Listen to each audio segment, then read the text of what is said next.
Bristol, tell us something you don't know. We need to get into. We've got about 5 minutes. You normally drive this one. Yeah.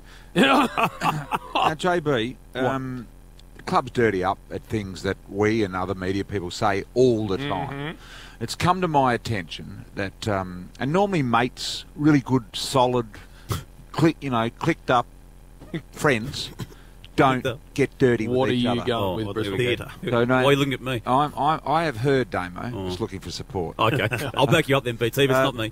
I have heard that on the back of our leaders' words in regard to Adelaide calling the presser last week and it being quite a bizarre one with Burton and Pike and, not really getting anywhere and really didn't have answers, didn't want to give answers, bizarre. Which was fact. And, of course, JB on a couple of shows, on radio and on Talking Footy and a few other, he's host of Talking Footy. Rush Hour. Yes. On Channel 7. And he really dirtied up at his great mate, Donny Pike. That is and not Burton. true, Bristol. And it's come back. It's reverberated back, earthquake style, from his good friend Pikey, that he's not happy with JB anymore. Bristol, that is not true. The friendship is separating. I have not said anything to criticise Don Pike. What I was very critical of Brett Burton's handling of a part of that presser, where he said there's been lots of rubbish written about what happened on this camp. So then the press, quite rightly standing in front of him, said, all right, will you alert us to what we've said that's incorrect and maybe what happened on the camp? And at that point he said, oh, no, I won't be going into any of that. I said, that is a farcical reaction. This is nothing to do with Don Pike. This is JB. You played cricket with Don Pike. We go back a very long way. Nothing to do with him, Bristol. That is factually incorrect. Family friends, and peacocking is JB. You can imagine what Pikey was like at the other end. He was peacocking too. Factually incorrect, Bristol, but I understand if the other bloke thought I was criticising him, because I was. It'll be Bluey next. There'll be Blue. Mate, Bluey. Blew it. On about Bill.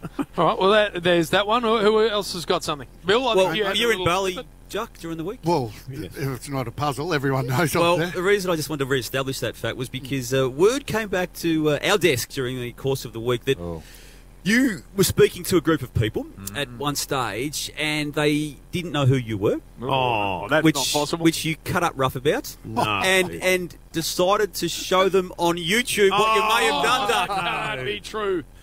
You YouTubed yourself. Damo. Yes, I showed them every Nike commercial I've ever been in. I showed them all of my highlights for it took about 7 hours. And then they still didn't. What a load of rubbish. Male or female? Did you produce your phone to show this group of people what you may have done on the football field? Male or female, don't? I will tell you. I'll tell you exactly what happened. It did happen sort of roughly. No, it's sort of something. By the way, very. Really. What happened was there were some people that were actually coming from overseas and they were going to work at Nike. So we were discussing Nike and people I knew at Nike and they knew who they were working for, blah, blah, blah. So you were there for a cash? And then the conversation through mates got brought up football or whatever. Oh, what's football? Hello. Said, well, are you going to work at Nike? And then one of the boys said, show one of the Ruboy commercials. The phone. Show him your stuff. By the way, so you did get the phone out. So the Nike man didn't pull out his phone and go, well, this is you pulled out yours and you had it on redial. Thanks to George Lawler, by the way, at Nike. He's still great man, Georgie. JB.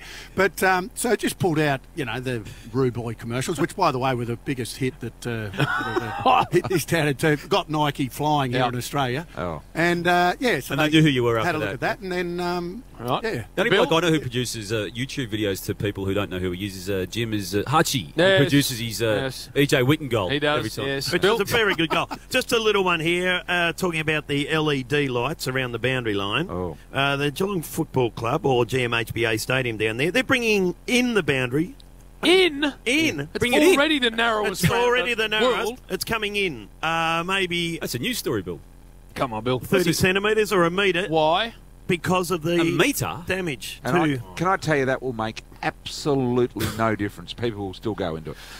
All right, we'll see. But at least they're doing something down there at GMHBA. I've got... sorry. One more, Jim. Very quick. Adam Treloar busted 2 hamstrings last Sunday here at the MCG. Usually happens to finely tuned elite athletes who get pushed off their running patterns. Yeah. Happened to you, Bill, way back in 1991. Oh no. You did 2 hammies.